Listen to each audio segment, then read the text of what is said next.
Eden Heights. Eden Heights, welcome home. In this edition, Forestry Commission denies claims in an investigative report that its officials are taking bribes to allow illegal export of rosewood, but says it will investigate allegations.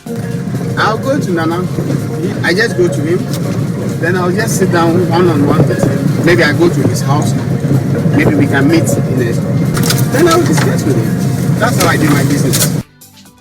Meanwhile, a new report reviews Ghana is illegally under-declaring its rosewood exports to China in breach of international law. Where there's an under-declaration, then this borders on illegality. Then, this is something bordering on corruption. Also tonight, the Upper East Regional Security Council petitions the Lands and Electoral Commissions to provide details on the demarcation of Ghana's borders. Authority of the Land Commission, they definitely are able to tell us our land demarcation. We also know that Electoral Commission has demarcations of the various electoral areas within the country. It comes as local authorities and residents express concern that border dispute with Togo and Burkina Faso may escalate into full-blown conflict. The river is in Ghana, but now the Togo people are claiming that the river also belongs to them. We are pleading to the governor that he should look that one for us. If not that, one day, it will cause a confusion. More on the Joy News series investigating the state of the country's borders. And as media freedom in Ghana on the decline, we'll compare the track record of President Akufo-Addo to that of his predecessor, President Mahama, on promotion and defense of the media. I, John Dramani Mahama. I led the process in Parliament for the repeal of the criminal libel law. And that's coming up in our media freedom campaign today. And in business, Cocoa to sign loan syndication deal with more than 20 banks in France next month to finance cocoa purchases. And later in sports, Colts football set to return after more than a year of inactivity following the announced number 12 expose. And later on, flip side, the idiom that's got people tripping and twisting their tongues. You can force the donkey to a riverside. You can never force the river to drink. You can make the donkey to drink the river. No, you can take the donkey to the river, but you cannot make the river to drink. Well, we'll take it to the river tonight and attempt to see if we can get you to drink it. Join us here on WhatsApp 0244 340437. My name is Evans Mensah. I am MFAPO.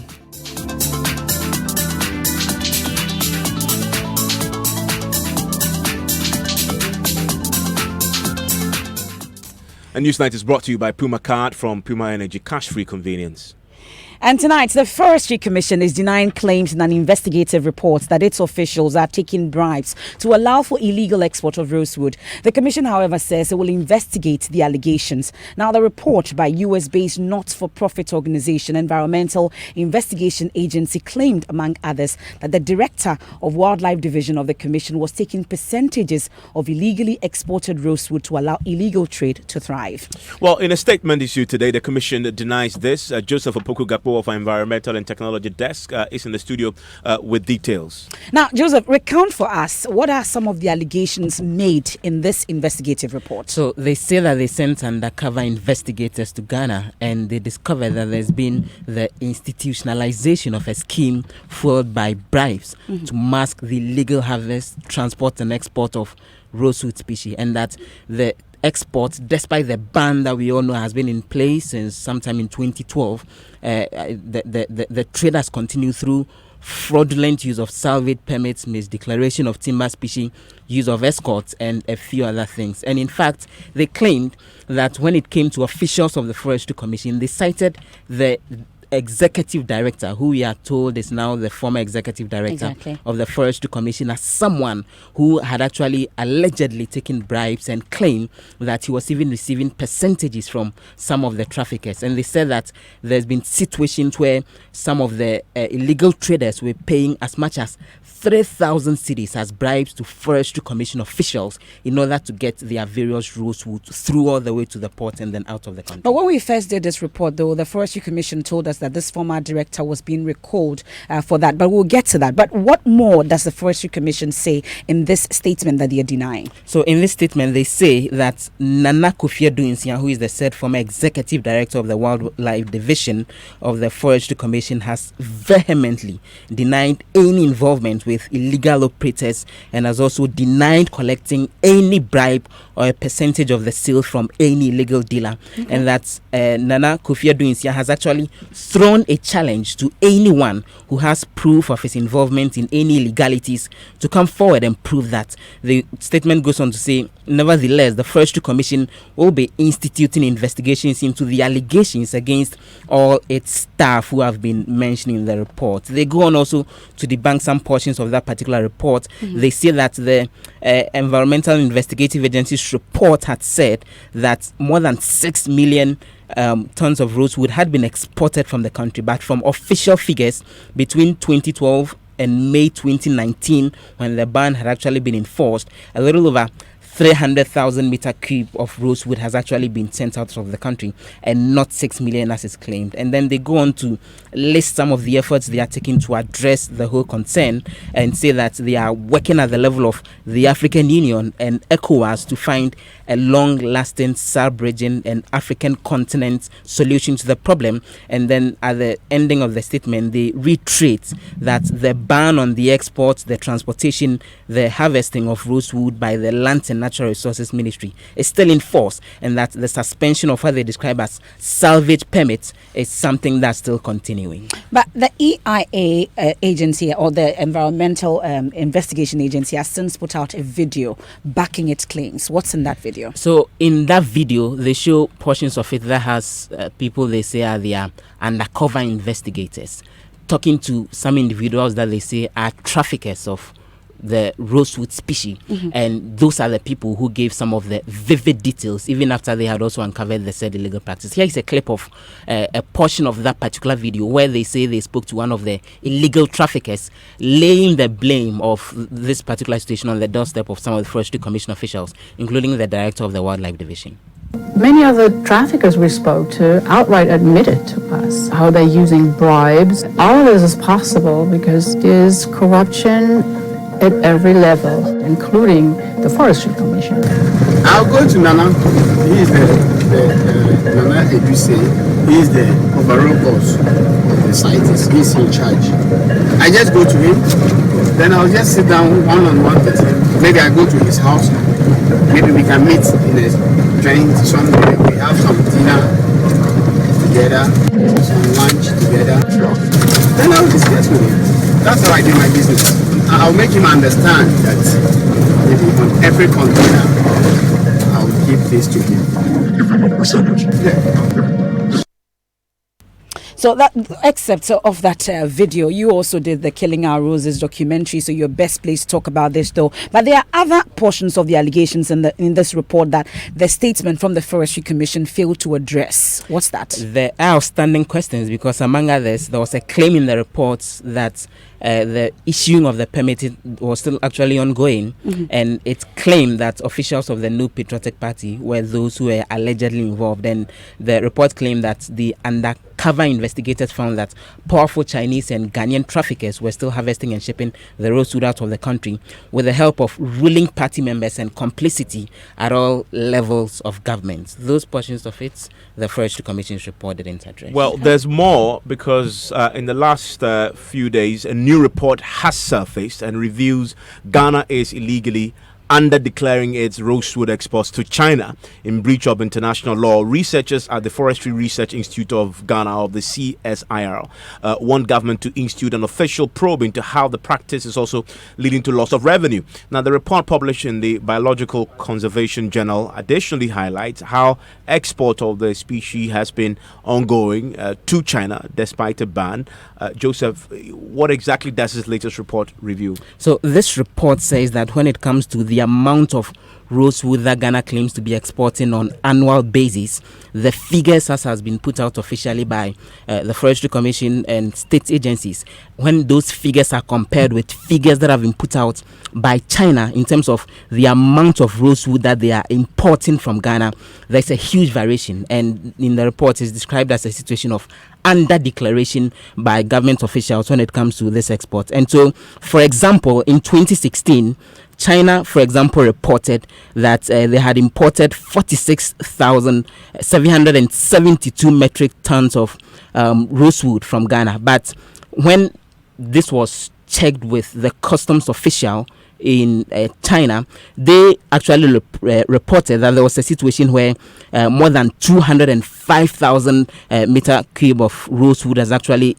imported into that country from Ghana. Again, in 2017, another situation was seen where just about, with Ghana reporting, something around 45,000 metric tons of rosewood was actually exported to China. But China was exporting 78,000 metric tons plants. And for the researcher who did this particular work, William K. Dumenu, who is a research scientist at the Forestry Research Institute of Ghana, this is a situation that could partly be as a result of corruption on the part of officials of the Forestry Commission or some of the traders deliberately under declaring how much rosewood they export. I mean, there's one thing that the figures speak to. There's an under declaration. And where there's an under declaration, then this borders on illegality. So definitely there is some kind of trade going on that is not officially reported, and that bit that is not reported, of course, is the illegal bit of it.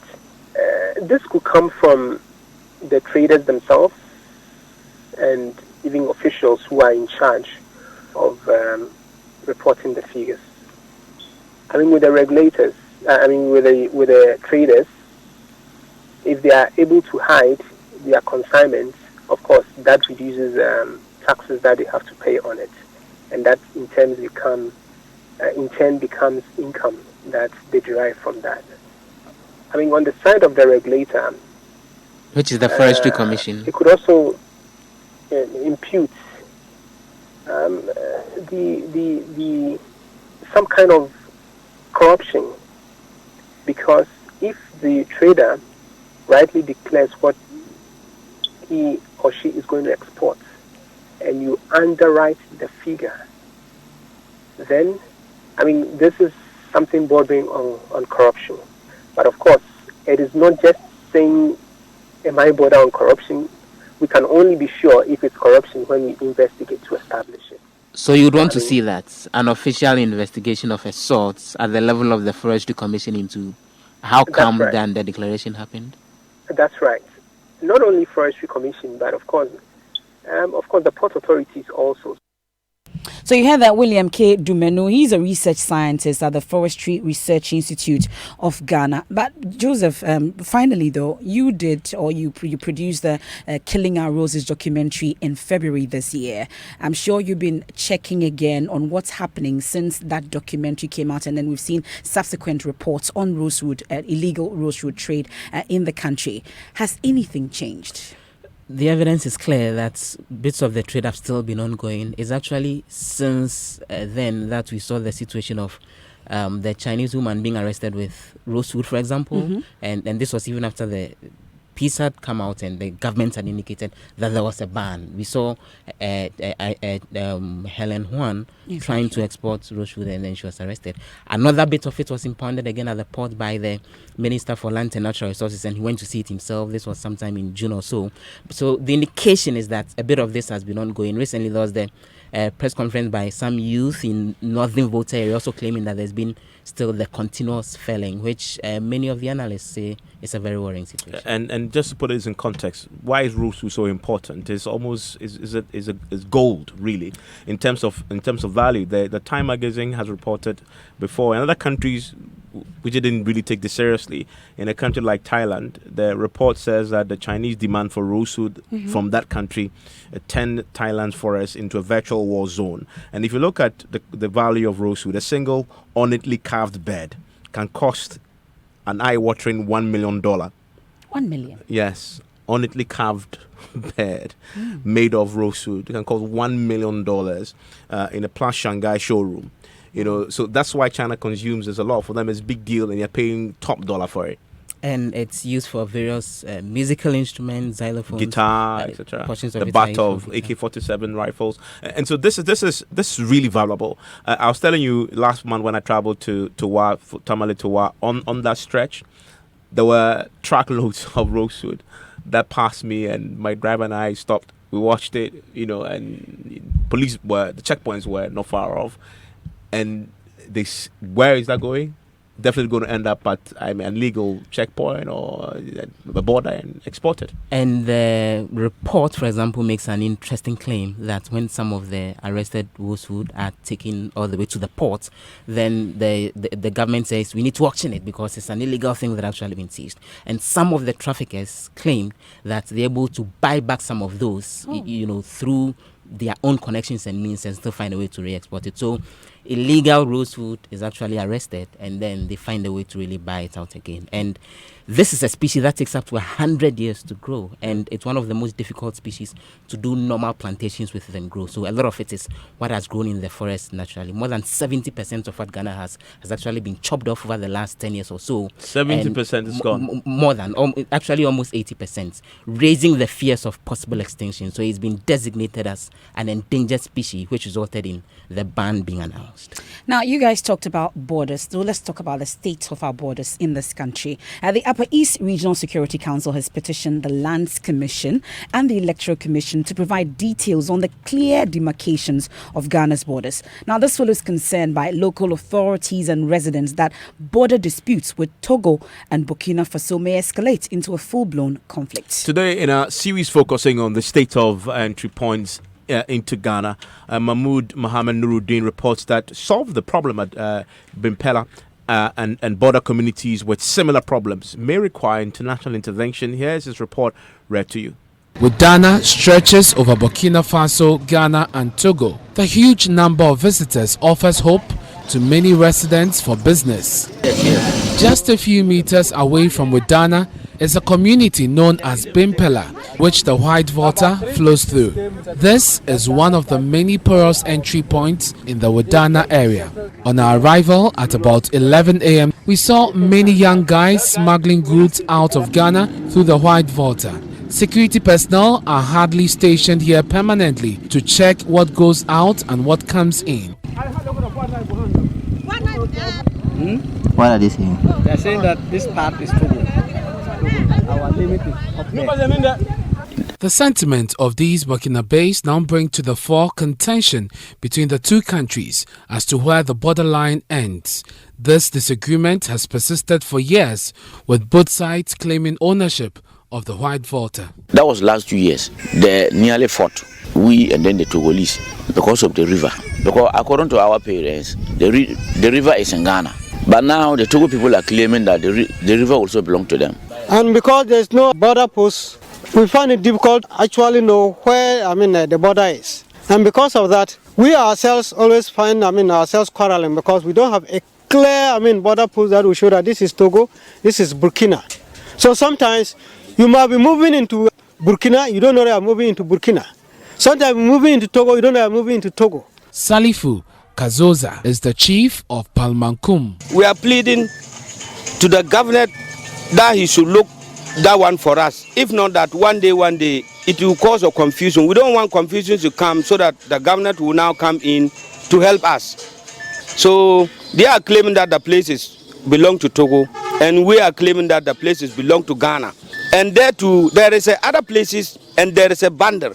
If you go, you see the bundle. There is no any problem there. But the place where we can't find the bundle, that place is a problem for us. This issue has been reoccurring. Zuberu Abdullahi is the Busiga District Chief Executive. About these issues. The fact of the matter is that today nobody can be able to tell us where the border lines are supposed to be. It is now discretion. These people would say that, oh, our grandfathers told us that this is where the pillar was supposed to be. And these people also tell us that their grandfathers said this is where the pillars are supposed to be. So we have to engage the community members and then the chiefs. And the chiefs among themselves cannot even agree as to where the pillars are supposed to be. Well, we can now hear from the Upper East Regional Minister Tangoba Bayage, who says a report from the Electoral Commission and the Lands Commission should clear all doubts, and the request has already been put in to have that resolved. Yes, this issue has come to my attention, but the Chief Executive for Pusiga has brought this to our attention. We have had a RECSEC meeting over that. We all know that the demarcation of our lands, both internal and external boundaries, in the authority of the Lands Commission. They definitely are able to tell us our land demarcation.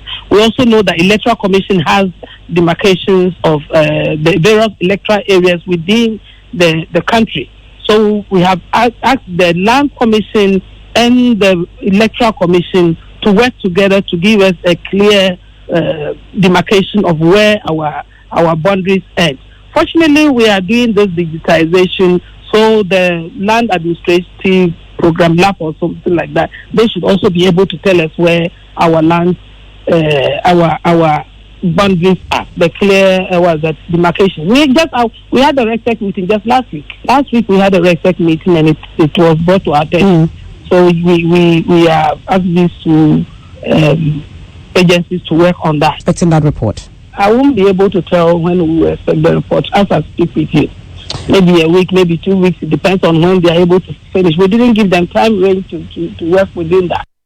You heard there the Upper East Regional Minister, Tangoba Abayage, but we've been joined on the phone also by the DCE for Pusika Zaberu Abdullahi. We're grateful for your time here on Newsnight. So you reported the issue to the Regional Security Council. What are the major highlights of this report?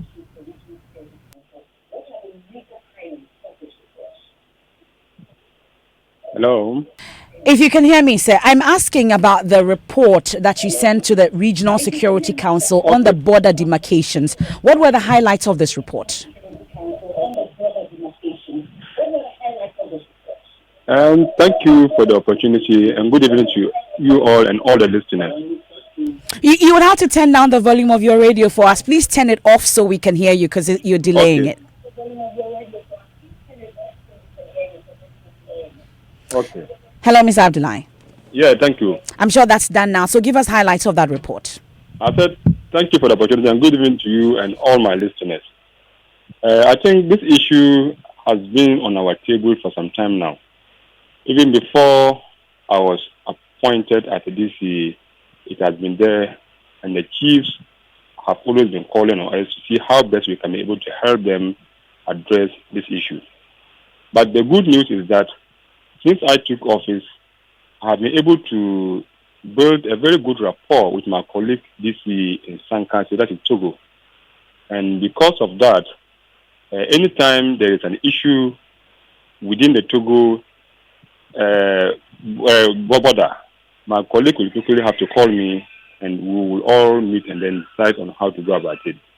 So these issues, actually, it has been there, but it is not anything that we have not been able to control. So because of that, I have to also report the case to my superior, which is the regional minister. And I have sent the report to the regional minister since some month ago. I cannot remember the date vividly. But the crux of the issue is that, Ghana, Togo, where we are sharing border with both Ghana and Burkina and Togo. So the report was only trying to tell us that the pillars that were used to actually indicate the boundary between the two countries, because of farming activities and other activities, some of the pillars cannot be found now. And because of that, people begin to encourage on this land. So because we cannot be able to trace the pillars, the people within that jurisdiction, based on what they have been told by their forefathers and then grandparents, they will want to claim ownership of the boundary to a certain point. Likewise, those also from our end here, based on the report they also got from their grandparents or their forebearers, we also want to claim the ownership of the land depending on what they have been told. So that has been the banter for some time now.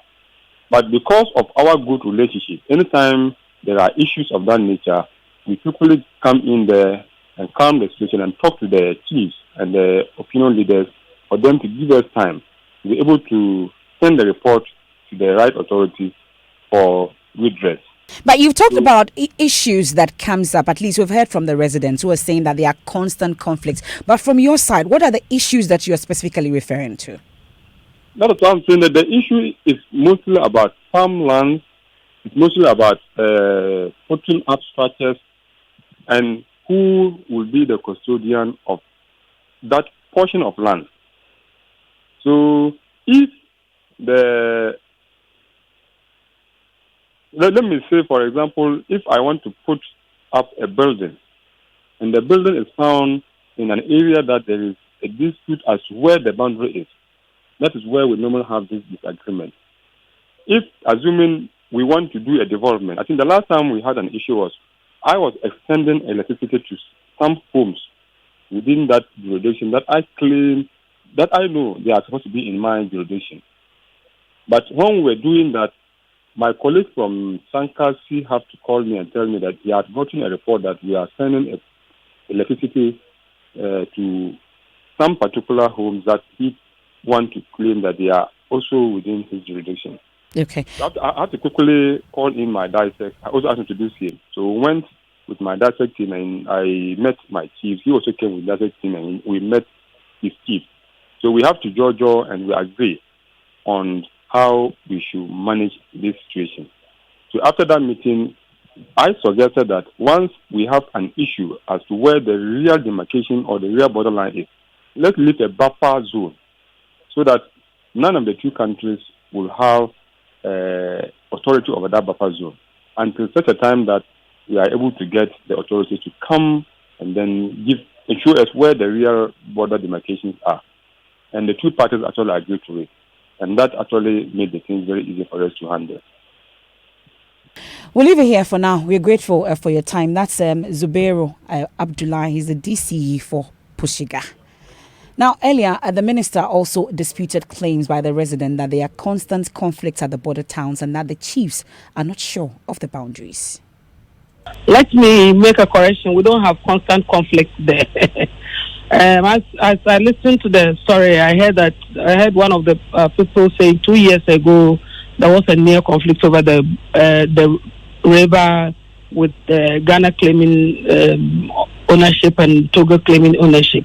But there are boundary disagreements, aren't there? Yes, that's what I'm saying. There are boundary disagreements over some portions. I also listened to the report where they told you that there are places, a lot of the places will have clear demarcations with pillars. So when you get to the pillar, you know that this is the boundary of Ghana, and then when you cross that pillar, you are in Togo. A few places we don't have those pillars to clearly show us where Ghana ends and where Togo or Burkina Faso starts. I heard them saying that the chiefs themselves don't know the demarcation, but that might not also be wholly true. So definitely engage the. Have you engaged the chiefs? I said respect me just last week. I'm asking that because you just said that what the chiefs are saying may not be wholly true, and you have not engaged them, so it will not be accurate for you to also say that what they're saying will not be true. I never said that. I'm saying that is what they are saying. So we'll have to engage them. I never said it might not be. I said it might not be wholly true. So if we don't engage them, we will know how much they know. You will have to get the Land Commission and the Electoral Commission to bring out their demarcations, engage the chiefs, and bring their report to me. Well, my colleague Mohammed Nuruddin has been to these border towns. He's on the line with me. Give me a geographic sense, Nuruddin, of the specific areas you visited. Well, I am familiar with the place because that is where I come from. I was born and raised in Boko. So I visited Bimpela, Pulmankum, Kulungungu, and Mognori. So you get to Bimpela. Okay, Bimpela and Pulmankum are just communities in Widana, or they are under Widana. It is more like Circle and Nima, just a few meters away from each other. So I visited there. So what separates Ghana, Togo, and Burkina Faso is just the White Volta. From what we have, this particular place, one needs to cross the river, enter any of the countries.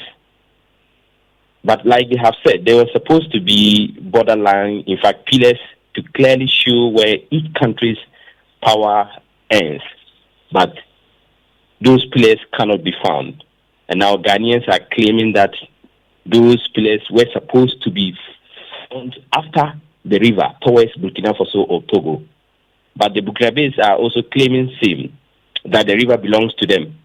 what is happening is that, in fact, the white volta has become more like a resource to both in country. I mean, Burkina Faso and Togo. So everybody is claiming ownership of the white volta. And this is what is fueling the residents' concerns about this recurring conflict and misunderstanding and disagreements with their neighbors from the other side. Exactly. So if you had watched the TV version of the story, you would see that the Burkinabés were not happy when the immigration officers see some smuggled items. You would see that they were complaining, they were protesting that particular portion of the land belongs to them. And so the immigration officers didn't have that authority to seize items at that portion of the land. I mean, it was just within the river. And then Ghanaians are also claiming that portion belongs to them. So, I mean, it has become a very difficult issue. I mean, if you watch the second part of this particular story, you would see that we reported about one Togolese police officer from Togo who, I mean, entered Ghana to arrest a criminal. Yeah, a Togolese officer entering into our territory to arrest somebody. Yes. And the minister has confirmed that the solution to the problem is the redemarcation, proper demarcation of these boundaries, and with marks that is clearly evident that people can see where you are. And they've already made a request to the Lands Commission and Electoral Commission to do so. This is the part 2, which Nurudin reference of that report will be aired tomorrow. Stay tuned for that. Still ahead here on Newsnight. Love, they say, knows no bounds. We'll hear the story of 2 lovebirds with physical disability who are finally married after many disappointments in relationships. Before I met my wife, a lot of women disappointed me.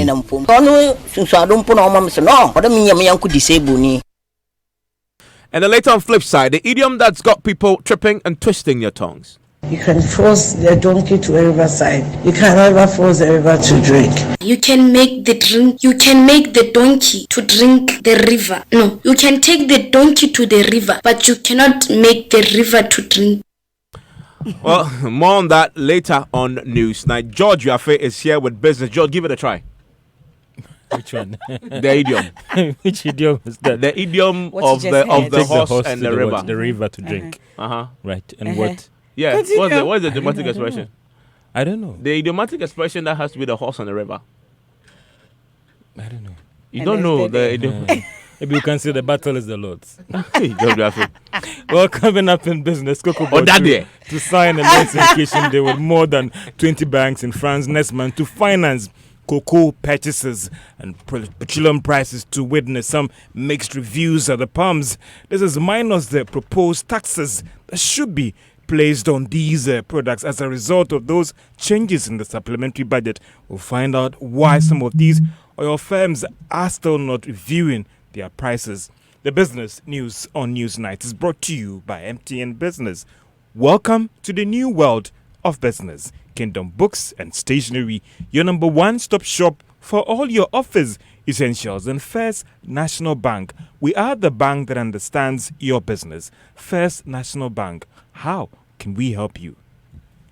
Promo way there, I had there. Some you see me mumu. If you say MTN Echimachedia no, Edia 2 Turbo, brand new Samsung 65-inch UHD Smart TV, na brand new 2019 Hyundai, and I feel 3,000 Ghana there. You should say mono. MTN Momo. Still, Misaka, the journey of 1,000 smiles. Yashasya 10 years ago, and to celebrate this milestone, MTN give you away exciting prizes in the MTN Momo Attend promo. Yeah, you use Momo no, you could win one of the 2019 Hyundai i10 cars. Yes, some or Samsung Smart TVs for baby, and they up to 3,000 cedis e-cash every month, and a grand prize, 2019 Hyundai Santa Fe in the MTN Momo Attend promo. Into sign it on and then keep using your MTN Momo. Now when you big, if it's happy, I see August only on Ghana's best network. Dial *120#. Now check your points. Terms and conditions apply. Just Momo it. We're there for you everywhere you go.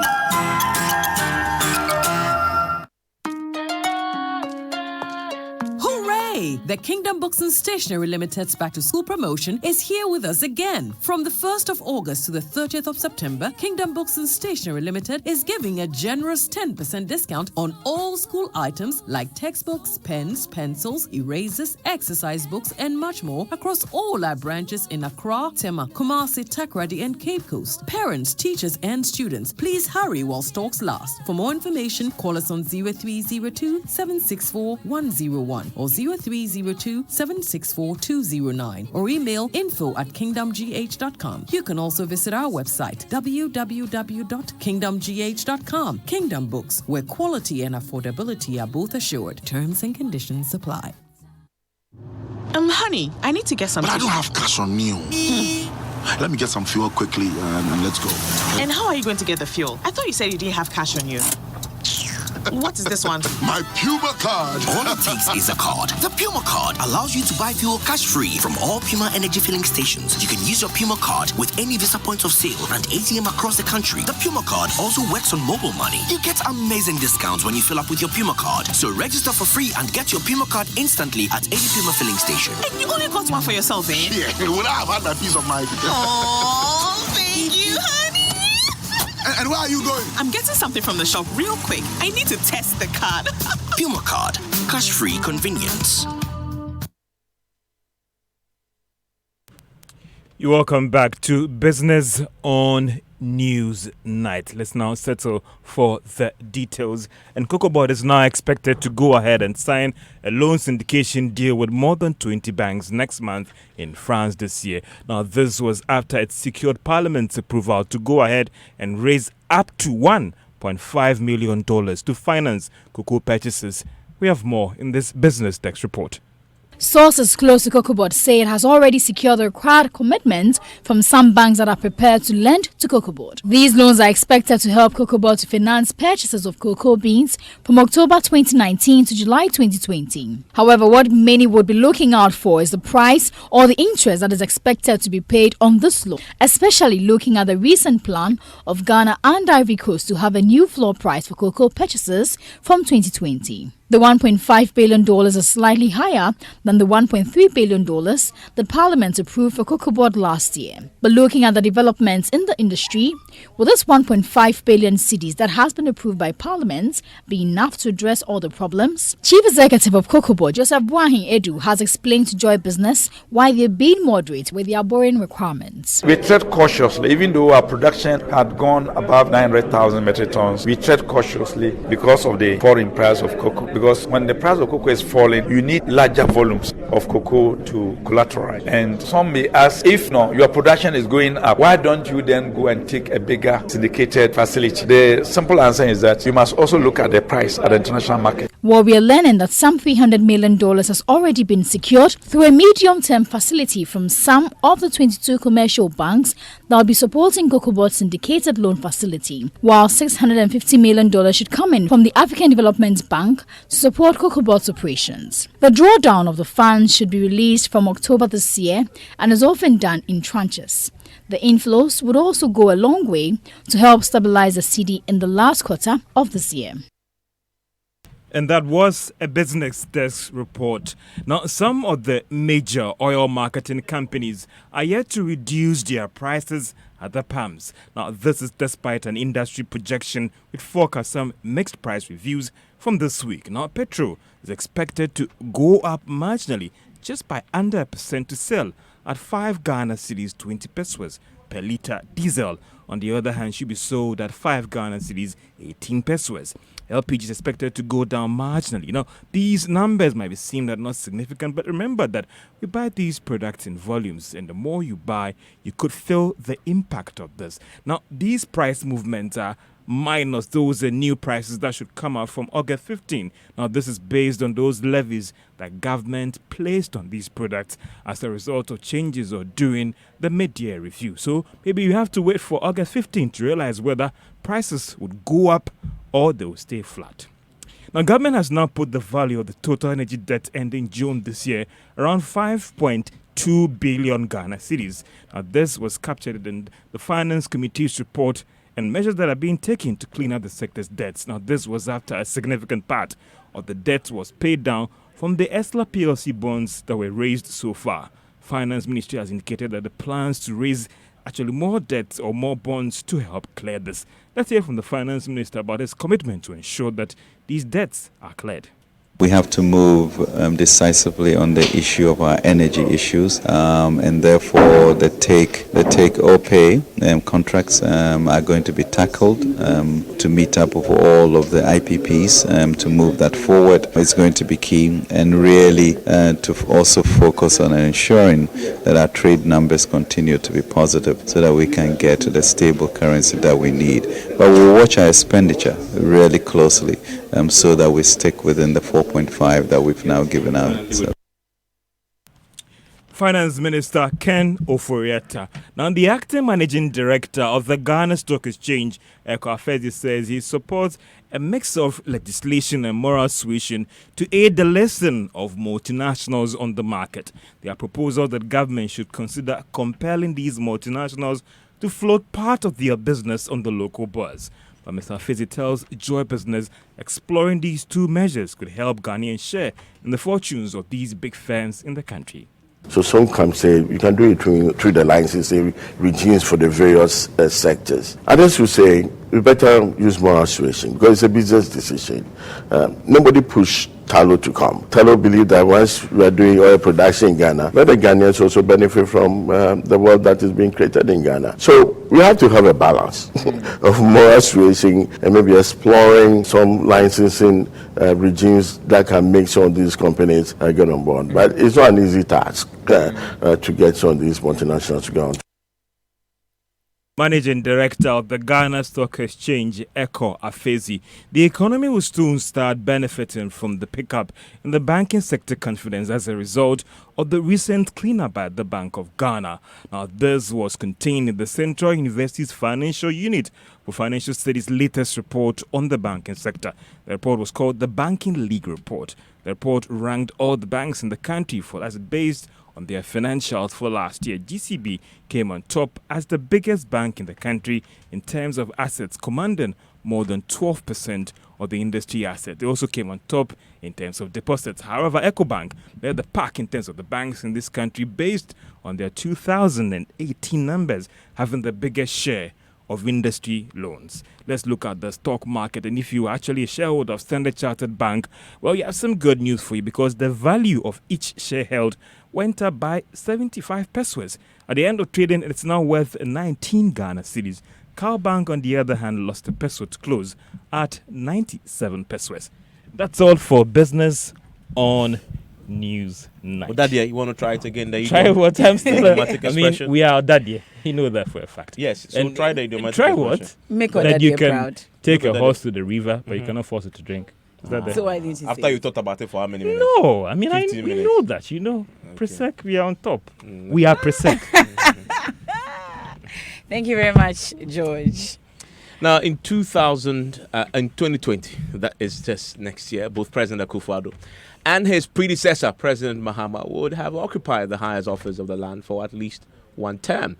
They are likely to be the main contenders in the next election and will compete with their records on several fronts, including how media freedom fared under their watch. As we continue our media freedom campaign, my colleague Raymond Aqua has been examining the track records of the two governments when it comes to the protection and development of the media. Here's his report, read to you by Fifi Kumsin.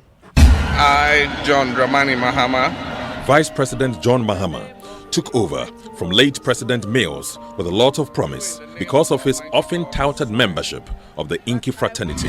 The media, in addition to its various other roles and responsibilities, also quite often serves as a messenger of the... Indeed, it was under him in 2014 that Ghana had its best World Press Freedom ranking published by Reporters Without Borders. A member of the multimedia group was Thursday assaulted by an official of the National Health Insurance Authority at Ablekuma in Accra. On the other hand, assault on a journalist by presidential staffer Stan Dube and murder of radio broadcaster George Abanga in September 2015 were cited as cases contributing to Ghana's drop in the World Press Freedom Ranking by the US-based Freedom House that year. For General Manager of the Chronicle newspaper, Ebo Kwanzaa, these were signs that the agents of the dark days were still lurking around. He is a communication expert, and I think he will want to promote media freedom. But as I said, some elements of the darkness who promoted the culture of darkness were still around. It is my duty and my privilege to declare Nana Addo Dankwa Akufo-Addo as the President-elect of the Republic of Ghana. President Akufo-Addo's assumption of the highest office of the land was good news for media freedom. As Attorney General, I led the process in Parliament for the repeal of the criminal libel law. Indeed, after so many years, the Right to Information Bill was passed into law. From the murder of Ahmed Swale through the assault of Lateef Idris and 20 others to the attack on media houses, and for the first time in the Fourth Republic, the eventual shutdown of radio stations including non-opposition media groups like Radio Gold and Radio XYZ. That's not all. There have also been detentions, threats, torture and the seizure of equipment, all under this government. These violations have prompted critics and champions of media freedom like Dr. Charles Rekubrobe and Harunata to predict a return to the culture of silence. It reminds me of a Dubois Hines culture of silence.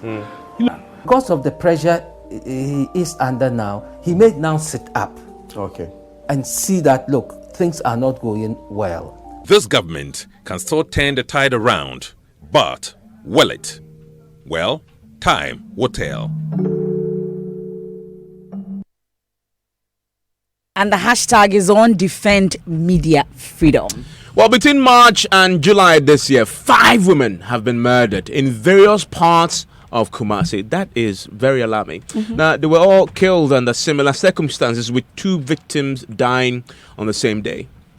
Now, the Ashanti Regional Security Council is concerned about the situation like you are, Evans, and is backing the police to investigate and bring to book those behind what appears to be serial killing of women in the region.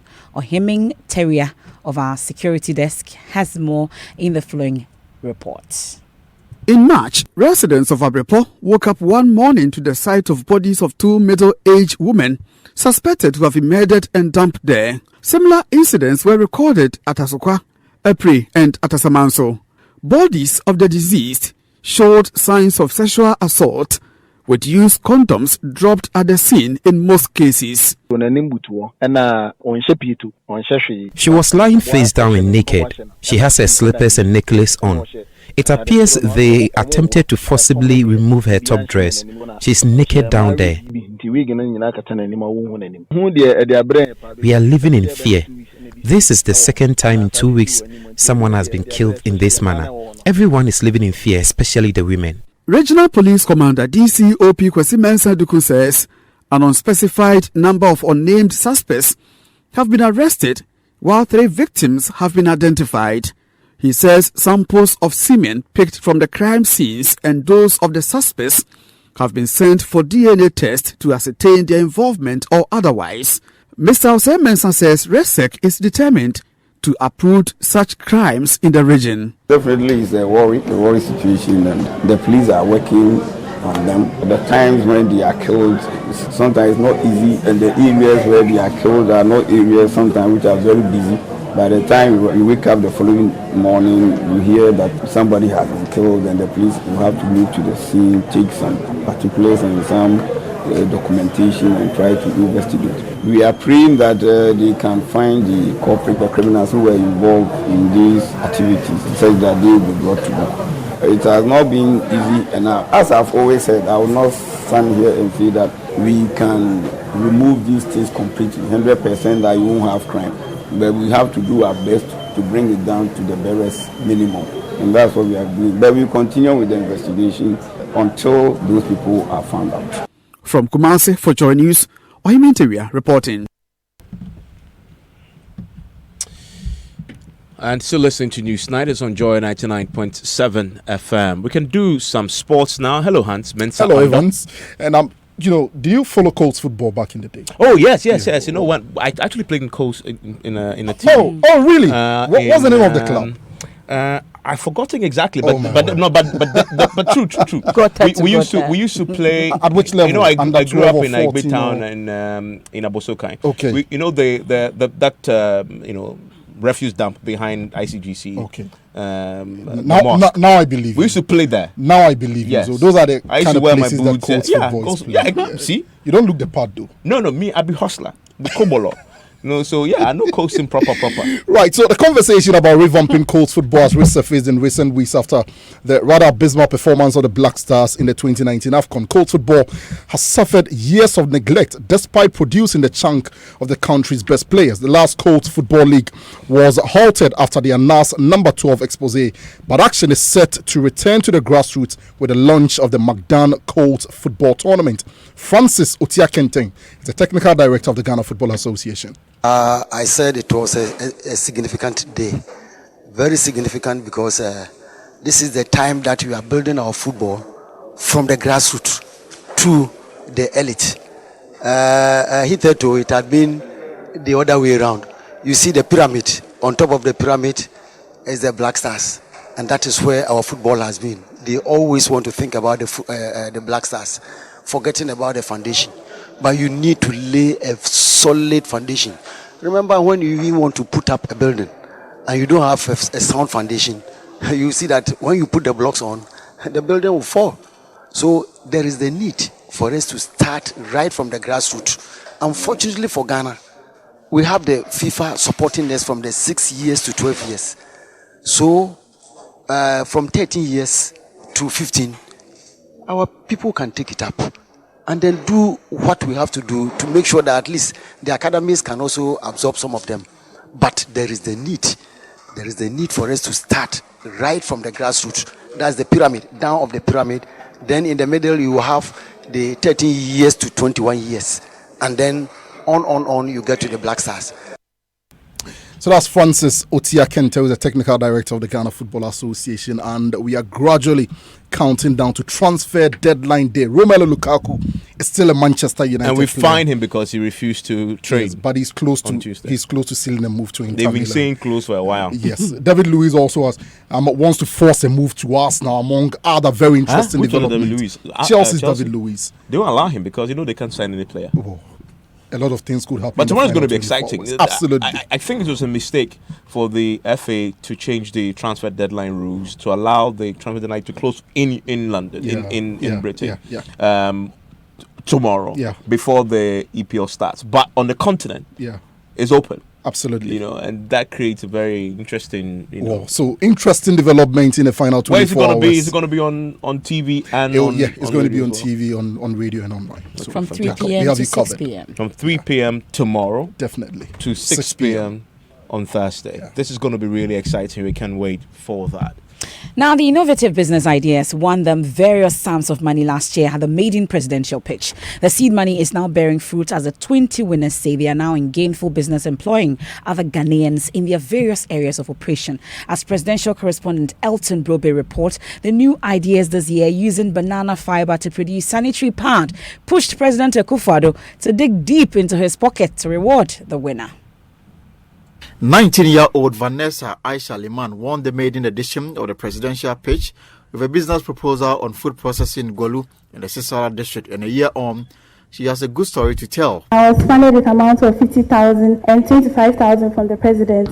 With these funds, I was able to establish a factory in the Upper West region. We also acquired machineries and also we rebranded our products from Nestlac cereal to Vanillin cereal, and we have changed our packaging from the containers to zip bags. The other 9 finalists had similar stories to tell. Last year, I stood on this platform and explained to you my idea, which has to do with providing subsidized ambulance service to the people in the rural communities. Pregnant mother was having complications where we were called on to transport her to the nearest medical facility. We transported the woman to the hospital. In less than 5 minutes, she delivered a bouncing baby boy.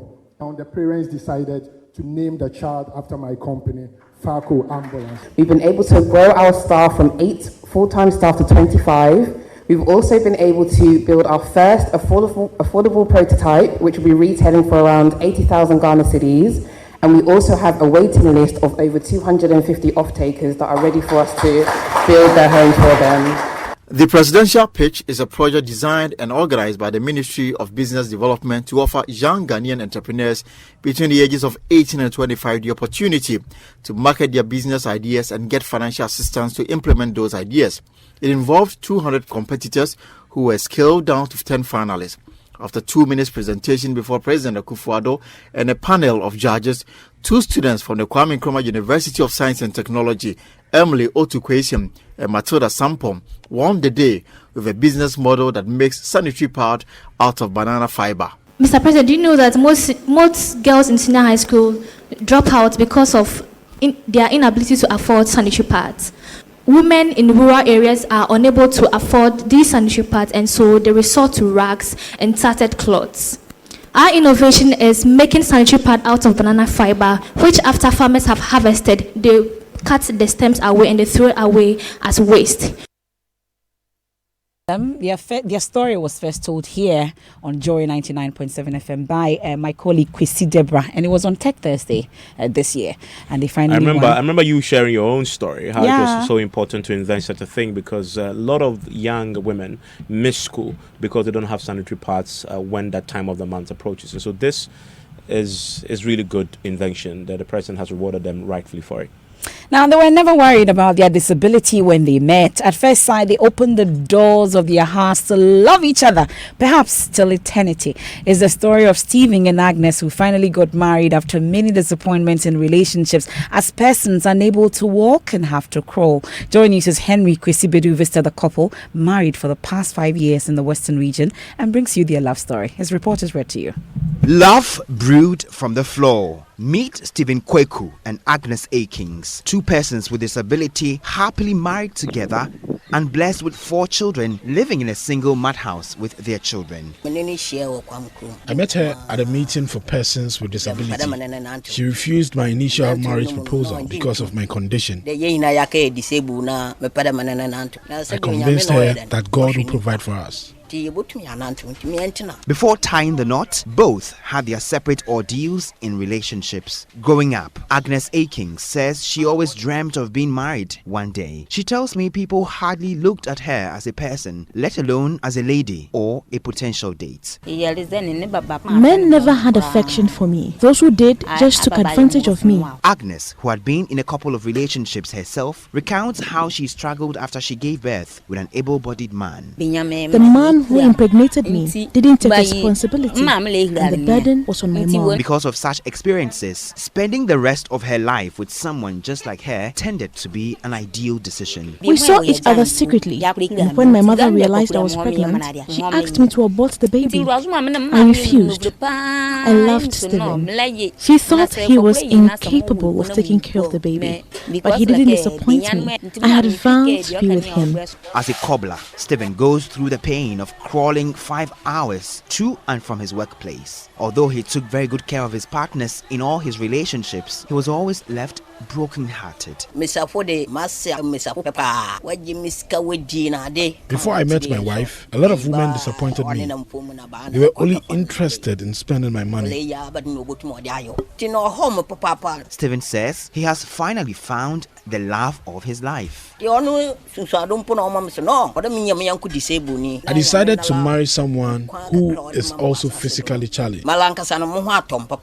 Their children are appreciative of their parents' efforts and taking care of them. I love my mom and dad because they take care of us. I love my parents. Love, they say, is in the eyes of a beholder, and finding the right person could be sometimes challenging for many. But for these lovebirds, until death do them part, they will live happily together.